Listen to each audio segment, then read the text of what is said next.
Welcome to the Breath of Fresh Air Dental Podcast. Whether you're a seasoned practice owner, a new dentist, or an office manager looking to enhance your skills, this podcast is for you. Our friendly and knowledgeable hosts are here to answer your burning questions, address common pain points, and provide practical solutions to help you overcome any obstacles you may face. Our hosts, Amanda Demora and Sarah Hamlin, bring to the table lengthy careers in both clinical dentistry and practice administration. They now preside as the CEO and COO of Essential Dental Services. Hi, everyone. I'm Amanda Demora. I'm Sarah Hamlin. Welcome to the Breath of Fresh Air podcast. And today we're going to talk a little bit about how to collect more from your patients in 2024, boosting our patient collections. But first, Sarah, how prepared are you for Christmas? Well, I know this probably won't come as a surprise to you, but I am very prepared for Christmas. First of all, I had a feeling you were going to say that. Let's just clarify yes. that I'm prepared for Christmas year round, pretty much, because In July. I love Christmas. So I have been feeling all the feels and doing all the activities and loving it. But my Christmas gifts are pretty much all purchased and under the tree wrapped already. Wrapped? Yes. Oh, I'm very behind. Mine are all sitting in their Amazon boxes still. Okay, well, at least you have them done. Honestly, I think thinking about it and deciding what to get is probably the hardest part. So the fact that no, they're not done. Is good. No, I shot my husband and I are going to go out tomorrow and do some actual live shopping. I feel as though we just don't do that very often. Go to stores, so that should be fun. I'm looking forward to that.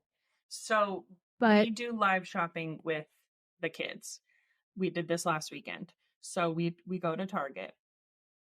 Marcus takes one of the kids. My husband takes one of the kids. I take the other kid. We have the kids shop for presents for each other and then presents for the other parent. And then we hide what's in our carts and we swap kids so that we can get them the opposite gifts. And I started that a couple of years ago with them when they were old enough to kind of finally like pick something off the shelf that they thought each other would like. And now it's kind of turned into a thing. So that's about the only live shopping family trip that we do. And it is exhausting. I'm sure. But it usually is pretty fun. I'm sure the kids really like it. They must look forward to doing it every year. Well, the last couple of years, it was really hard because the second we got back together in the car, they were telling each other what they picked. There was no secrets. But this year, they finally caught on to the idea of secrets and they understand not telling each other. So neither of them have tried to tell the other what they've gotten. So that's good. I know that you are pretty much watching a holiday themed movie every single day. Correct. But what is your all-time favorite one? I really love Love Actually. Please tell me you've seen Love Actually. That's a Christmas movie? What? Yes, it's a Christmas movie. Is this like how my husband thinks that Die Hard is a Christmas movie? Or is this actually Listen, a Christmas I'm movie? on the Die Hard as a Christmas movie train. I think it is. It's set at Christmas. I did buy him a little surprise t-shirt that I have to give to him ahead of time because it's a Christmas t-shirt that says like Nakatomi Tower or something. I've definitely seen that in my Facebook ads as well. Yeah, well, I've been getting targeted for that and they won, so I bought it. Oh, that's fun. Hopefully we don't have to watch that this year. What about you? What's your favorite Christmas movie? The Family Stone is one of them. Do you watch that? I've seen it, but I don't watch it like every year. Oh yeah, watch it every year. And then Muppet Christmas Carol. Just love it. You know, I just watched that with my kids like this week. I usually don't watch it like every Christmas, and we watched it, and it is kind of, I mean, you forget how kind of dark it is. One of the ghosts, or I think, is it the Ghost of Christmas? The one that looks like the Grim Reaper. Oh, that one is scary. That one is scary. But also the one that's the little girl, is it the future one? Oh no, it must be the past. The one that looks like a little girl. The animation, like graphics on it are freaky. And I don't realize it until I rewatch it as an adult, but I'm like, what is going on? I know some of the things like, Gonzo as he's narrating, like the Marleys were dead and decaying in their grave. And I'm like, I loved this as a child, and I'm just like, now to me, it does seem like a little. Yeah, when you're rewatching it, like as a parent with your kids in mind, you're like, what the heck? Why did my parents think that this was okay for me to watch? Yeah, I'm not sure that nowadays little kids' holiday movies. They're talking about being dead and decaying in your grave. And then, do you put up a real tree or a fake tree? So for a long time, we were team real tree. Go out, chop it down. Last year, we had some issues with, I think I shared this with you, with some spiders in our tree. Yeah. And I didn't realize it until I went to take the Christmas tree down. There was a huge spider web all in the star on the top of the tree and going like to the window next to where we had the tree set up. And I was so grossed out that this year we invested in a fake tree. They were really making themselves at home. Yeah, it was. And I do not like spiders at all. So it was really traumatic experience. So yes, this year we invested in a nice fake tree. And at first I was a little sad about it, but not having to crawl under there and water it every day is really making me like it a lot more. We do a few trees around the house, but our main one in our living room is real, and I do love it, but the thing is dead. It's not taking water anymore. There's pine needles all over the place. It's just kind of like, and my son is playing with the pine needles and driving them in his trucks all around the house. Yep. So. Yep. I know. There's pros and cons to both, Right. There is pros and cons to both. All right. So moving on to today's topic, which, as mentioned, is some tips for collecting patient balances and boosting your collections here. Yes. And even though we just had a long conversation about Christmas and the holidays, you guys will probably be hearing this in the new year, or at least as you're preparing for the new year. So let's look forward to what changes and excitement we can do in 2024. And so with that in mind, prepping for the new year, everybody always wants to start fresh and have these big goals and strong plans for what they're going to do in the new year. And one thing that we really thought is something that's worth reviewing and worth putting some time and effort and energy into is your collections policy for patient balances.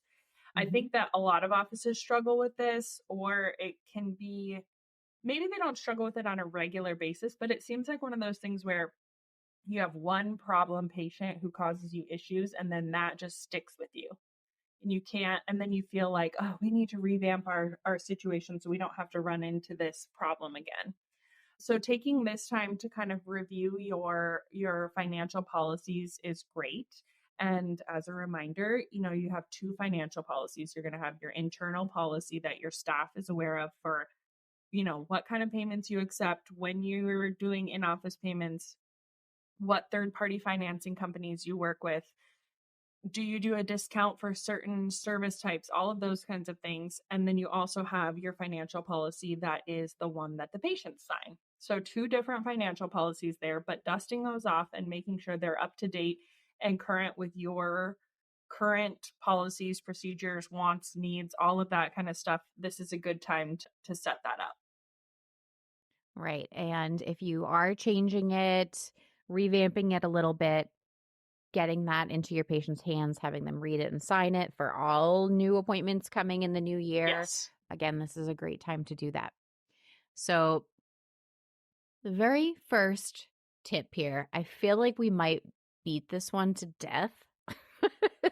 At least me, because I'm always talking about how this is the birthplace of the revenue cycle in a sense, and that is insurance verifications. This is the very first domino in the lineup and has a severe trickle effect into practically everything else that happens in the office and obviously your collections. So if you guys are not doing insurance verifications, you need to start. Or at the very least, if you're not doing insurance verifications, then you should be collecting in full upfront for all of your services, probably. Like, acknowledge that you're not doing those verifications so you can't do accurate estimates, and plan accordingly to acknowledge your decision to not invest in insurance verifications. So again, we've talked about this quite a bit, but for our clients whom we're doing insurance verifications for, we do them a few different ways, but I'll kind of talk in a broad sense, and I'll talk about what is most popular and what we're doing for most offices. So we have a custom PDF breakdown form, insurance verification form, that we are filling out once per year per patient. And this is, the first page looks like a kind of a standard breakdown form. It has all of your preventative, diagnostic, major percentages there just laid out blankly. It has the policy information. It has a couple other things too. Are certain codes downgraded and things like that. The second page is customized to the practice. So this is going to have usually about 15 codes that they're looking for. Obviously, most popular one is crowns, implant abutments. That's mostly for our general offices, and our specialty ones can kind of go into anesthesia and things like that. So we're filling out on that second page what percentage those things are covered at, and also what some of the caveats must be there. Like, in order for the abutment to be covered, does the implant have to have been covered by that insurance plan too? Various things like that. So we're doing that once per year. And then when patients are coming in subsequently throughout the year, it's a re-verification. So making sure that plan is still active, seeing what they have left for remaining benefits and deductible and things like that. So with this information, for some of our clients, we're just saving it to the patient's document center. That is it. From there, the office might go in and update their fee schedules within their practice management software. We also will do that for our offices who want it done. They don't have time to do it. So kind of in relation to this is making sure your fee schedules are up to date. So definitely first of the year, this is super important, because you want to be able to know what patients' balances are going to be at that time of visit. So the insurance breakdown is a starting point there, and segueing into fee schedules. So, yep. And I think similar to that, making sure your fee schedules are up to date, also utilizing your software to its fullest extent. Amanda's a diehard EagleSoft lover. I veer into the realm of Open Dental, and my love for Open Dental is largely based on its customization for insurance plans for exactly this reason. So making sure, if you're using whatever software you're using, making sure that you're using it to its fullest capacity, having your fee schedules entered, your coverage books, your coverage tables, your allowed amounts, whatever your software calls them, making sure that you have that information as up to date as possible, so that you can give patients the most accurate cost estimate you can with minimal work to the office staff. If all of that stuff is in your computer already and you pop in those 4 fillings on January 5th, then hopefully your computer should be doing the work for you to get you an accurate cost estimate. Exactly. So when they're signing your financial policy that says that their out-of-pocket expense is going to be due at the time of service, you need to know what that expense is going to be at the time of service. So insurance verifications and updating fee schedules is going to be the only way that you know that. So most important step here to me, and I feel like I could talk about this for the whole podcast, but we won't. Well, and I think if you're, the other important part of the kind of the most overarching important part, or I think that kind of ties through all of these, is transparency and being upfront with your patients about this, right? Like, our prices are our prices because we are worth what we're charging for these services, the quality that they're getting, the materials that we're using, all of these things. You spend time and energy picking your prices for a reason. Be confident in your pricing and be confident, but also be transparent with the patient. So saying, this is our, this is our cost. This is what we expect insurance to pay after we spent some, due time and energy getting this information for you as a courtesy to you so that you have this estimate, but being transparent with them from the get-go and just letting them know to worst case scenario versus best case scenario kind of a thing.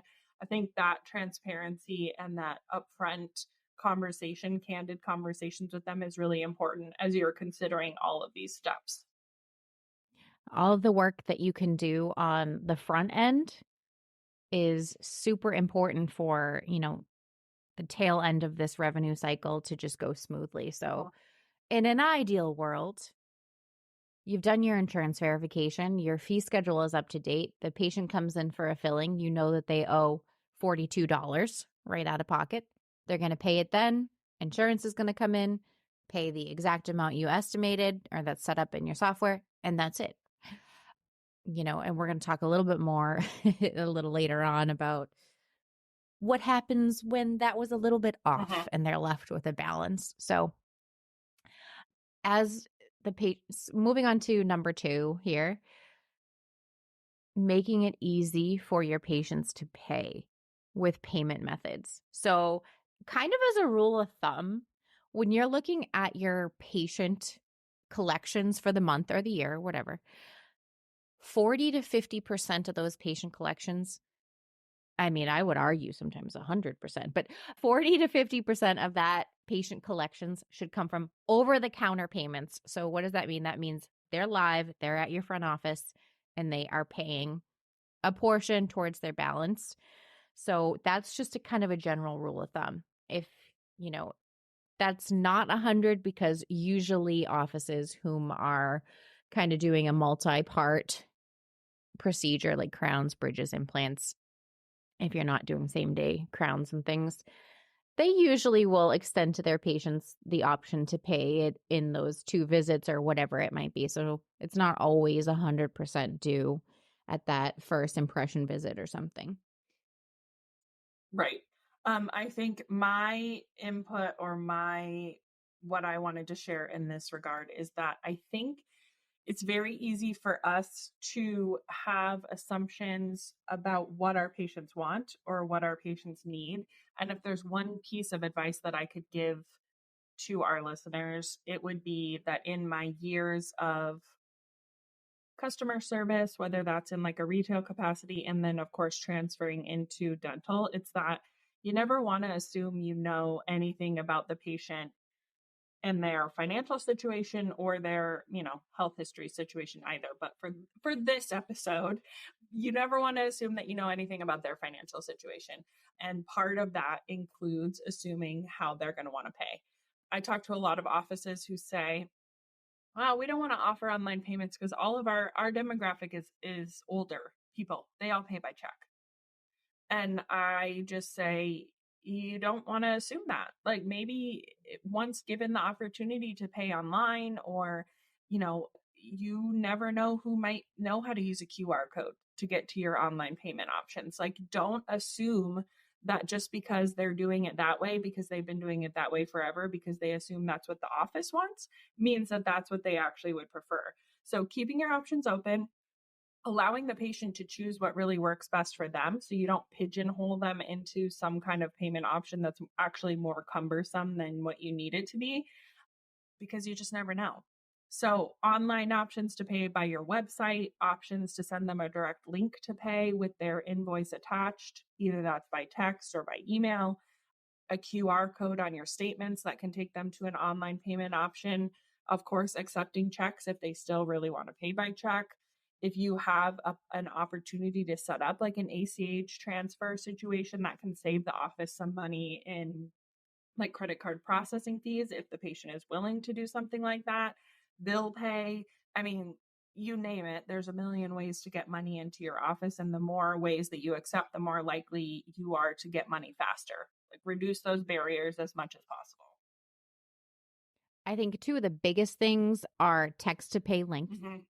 You just have to have that. It's for all intents and purposes, it's 2024. Yeah. You have to have a text to pay option and a section on your website for them to go and pay their invoice, because that's really what patients are looking for. Of course, I spoke to an office recently. They were in rural West Virginia and very, very poor area of the state. And they said most of our patients don't have credit cards. They come in and they pay cash.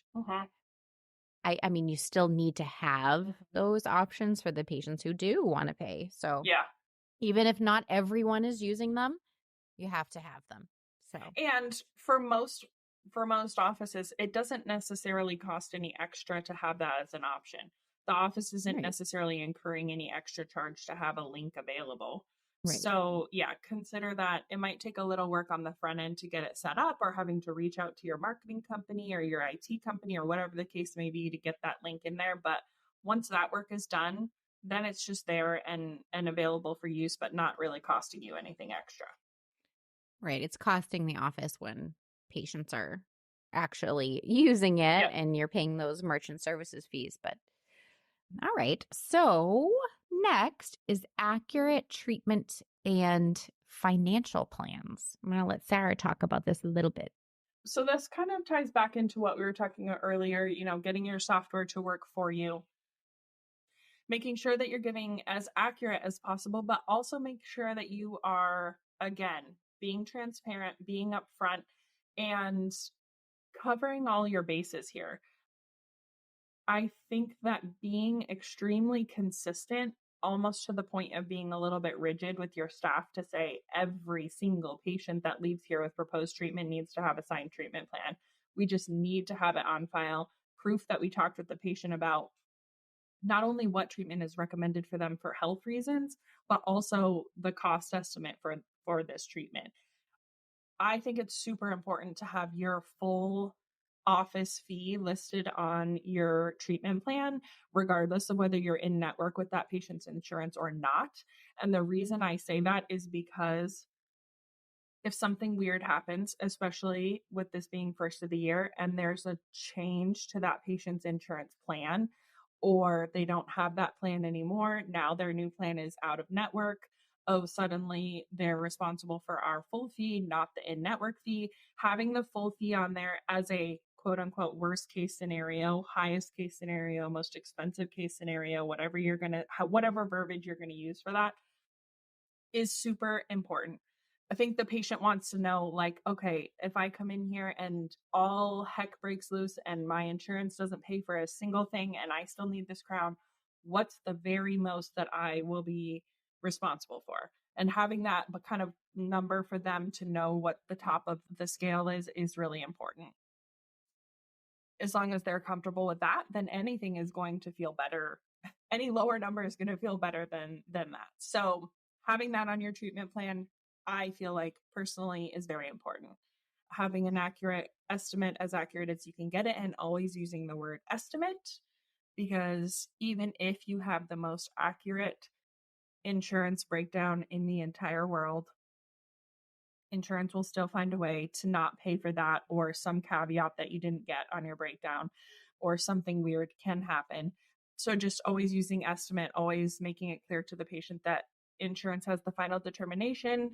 We do our best to let you know, but we can't guarantee anything. And here's your, estimated portion, and that's what we'll be collecting from you at the time of service. And then having them sign on that dotted line and scanning that into their chart so you have a copy of it and they can take a copy home as well. As you said before, I think consistency is a word that needs to be in bold. This is consistent. These are consistent practices across the board for all patients. We all know our doctor's going to have a couple of friends who maybe were not shaking down for money, and you need to know who those are, of course, but as consistent as we possibly can be across the board with our patients with financial arrangements is really important. Having someone at your front office who's collecting payments be not a meek and shy person. You have to be comfortable asking for money. Yep. Ask them for that deposit and then stare at them blank in the face. And those conversations of asking for money become much easier and much less confrontational and much less of a struggle when you have these conversations on the front end. So the patient's leaving their hygiene appointment, they have a filling recommended, you go over this discussion. Then when they come in for the filling appointment later, much less of a struggle to get that money because you've already front loaded it with all that information and set that expectation that they need to pay on the day they come in for the filling. So that can make your checkout person's job so much easier when you put in a little extra time and effort in the treatment plan phase. Absolutely. When this treatment is proposed, when they're looking over that treatment plan, that is when all of this is discussed, not like date of service, not like a phone call the day before at proposal. So yes, I think also you have to kind of figure out like a reminder schedule or a discussion schedule that works for you. So if you are revamping your financial policy like completely this year and saying, oh, our patients are used to us billing them after we bill insurance and we want to change that, understand that there might have to be multiple reminders, multiple discussions as you're retraining these patients to understand your new policies. Otherwise, you will have many confrontational issues. So if you are trying to change to collecting date of service and that's not what you're used to doing or your patients are used to doing, it might mean a really candid and perhaps longer than usual discussion at the proposal phase. It might mean sending them home with a paper copy of the treatment plan and or emailing the treatment plan to them to review. It might mean another discussion about, reminder, oh, don't forget when they call to schedule that filling after they've thought about it, when they call to schedule, you say, just a reminder, we're estimating that to be $45 for your copay for that filling. And that is going to be due on the day you come in on January 5th at 10 o'clock. And then perhaps another reminder, even at the like confirmation call level, reminder about that copay that's going to be due when you come in. You don't want to beat a dead horse, but if you are switching over, like I said, and trying to transition into a new policy, it might not be the worst thing in the world to plan to kind of like be offering these gentle reminders along the way so that patients can't come in and be like, oh, I didn't realize that you changed. I'm so used to just not paying. I totally forgot. Like just cover your bases and make sure that you're offering those gentle reminders and being as transparent and upfront about that as you can. I didn't even think to bring my wallet. Yeah. Great news. We offer Apple Pay. You can pay with your phone. You don't need your wallet. Yes. Kind of segueing from, if you're an office that balance bills. So moving into our last topic here, which is what's happening when there is something left over. Patient has a balance after you did all your due diligence. Maybe they maxed out or whatever it is. So they have a balance after treatment. They're getting a statement in the mail. So we're going to kind of run down our process for this. So what we're doing for clients whom we're handling their patient accounts receivable. So I'm going to talk about this in a bit of I don't want to call it antiquated method, but in a 30, 60, 90 method.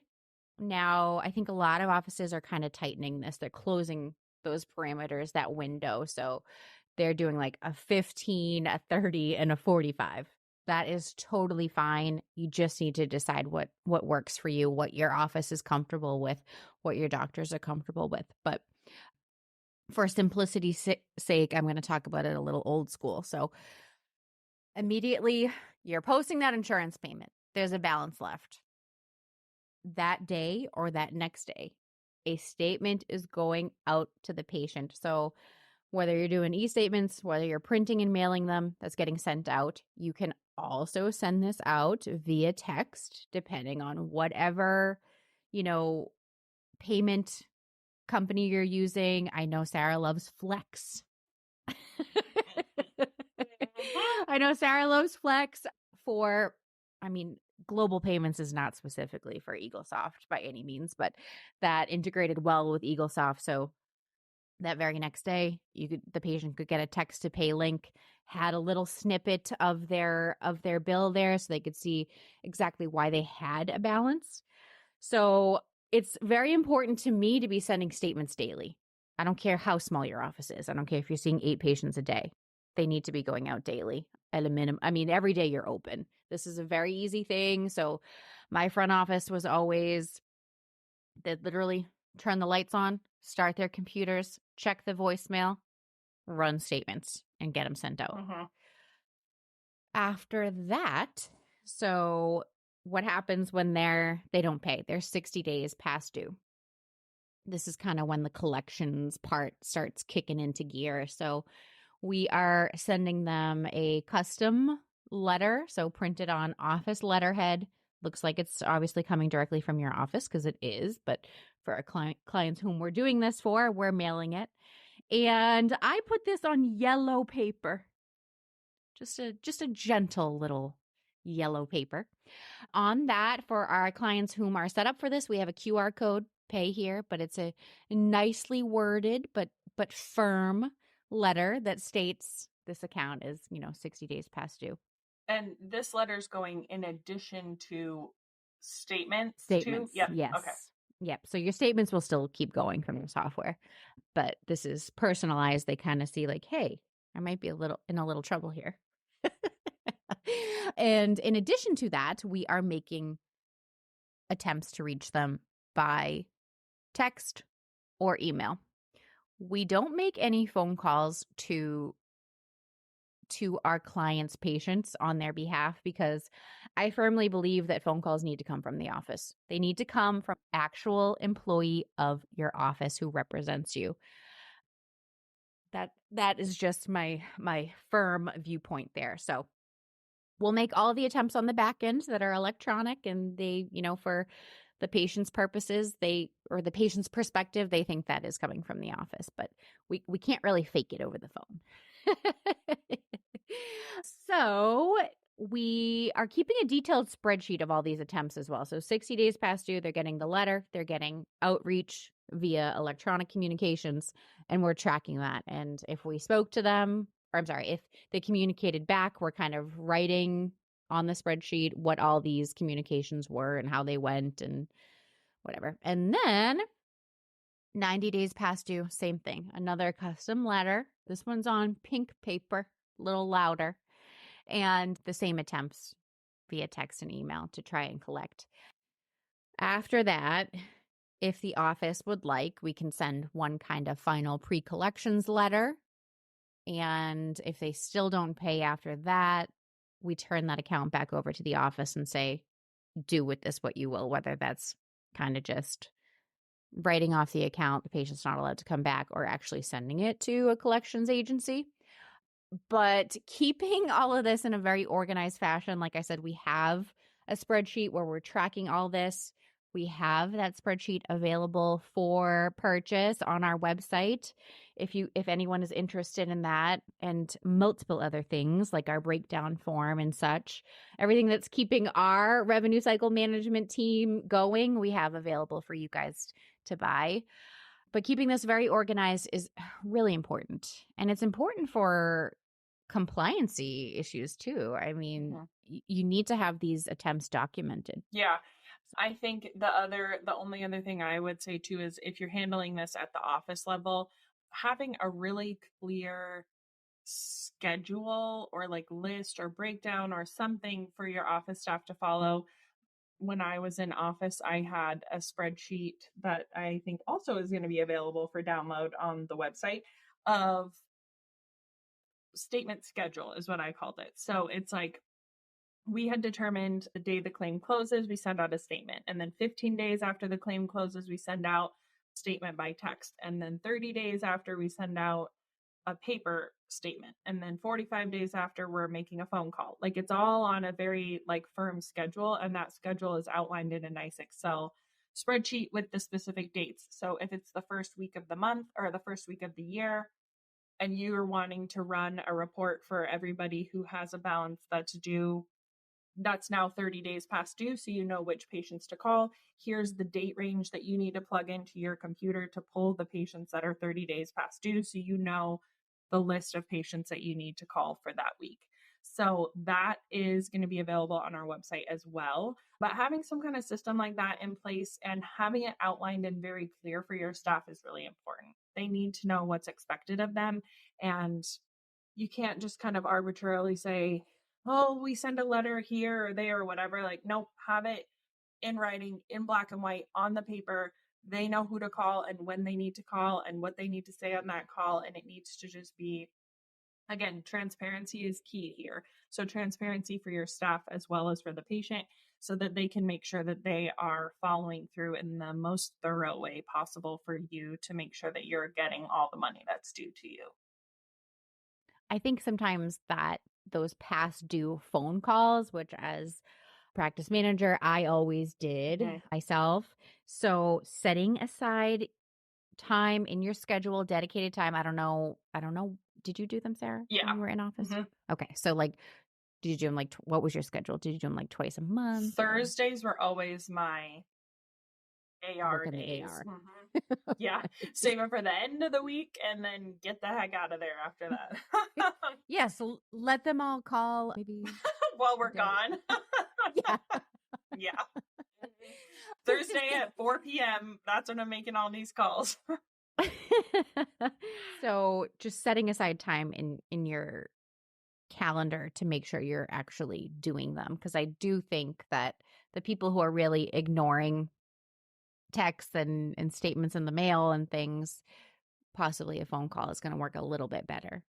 And of course, and I think I had no idea. I didn't even see a bill come in. Yeah. I'll pay right now. Yeah. And I think also too, if you're running into issues where you're having a lot of balances that aren't getting paid, first of all, look back at your steps, figure out where the ball is getting dropped here. But also, if you're always calling Thursday at 4 p.m. and people aren't answering, try a different time of the week. Try running your AR report on Tuesday morning at 8 o'clock and see if you get more people to answer at that time.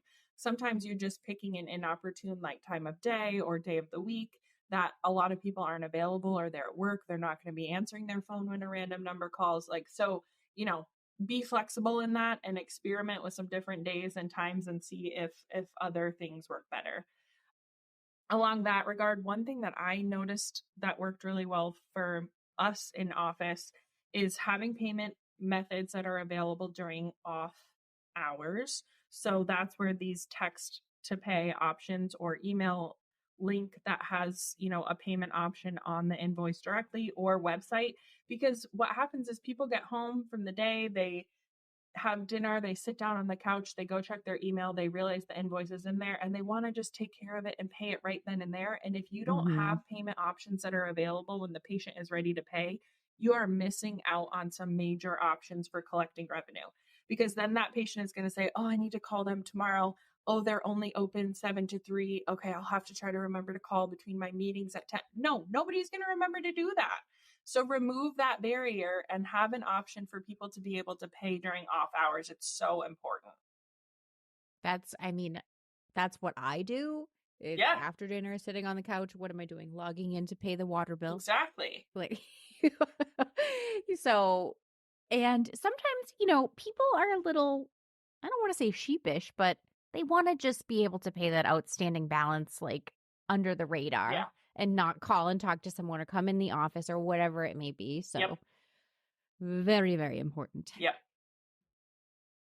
I think that is about wrapping up our tips to boost that patient AR in 2024. Yes. The only other thing that I would say is to go into 2024 with a renewed mentality of being confident in your fees, being confident in your services, being confident in your systems that you have in place in your office, and also being confident in the fact that dentistry is not a bank. Dentistry and dentists are not a bank. I think for some reason, for so long in the history of this industry, we established that it's okay for patients to get services, to use products, to use our time and energy and all of this stuff, and then pay later. And so many people in our industry, I think, are kind of, harping on this now. But I know I've never understood why that is the standard or how that became the standard. So I think if you're going to try to shift your attitude about one thing in the new year, maybe try to think, you're worth these charges. Your services are worth these charges. The quality of services that you're providing to the patients are worth it. And patients need to be receptive to paying for things up front. They pay for everything else up front. The age-old analogy of they don't get to go to the grocery store and put their stuff on layaway when they walk out with that box of Cheerios. It's the same thing for their filling. So adjusting your approach and your attitude to those kinds of things too, to say you're not a bank, you don't need to loan your money or carry that debt for the patients either. You got to come at it with that approach if you want the patients to come at it with that approach and understanding too. So just take some time to think about the bigger picture in that regard as well. Right. This is not buy now, pay later. Mm-hmm. We have options for that if that's what you want to do, but not through us. Through third-party financing companies. Yes. Mm-hmm. All right. Well, hopefully that's a good kickoff to everybody's new year. Who doesn't want to talk about making some good money in the new year? I think we all do. So on that, I hope everybody has a wonderful start to their 2024, and we're looking forward to connecting with you about many other things in the coming months. That's it for today. Thank you so much for listening, everyone, and we will catch you on the next episode. Bye, guys.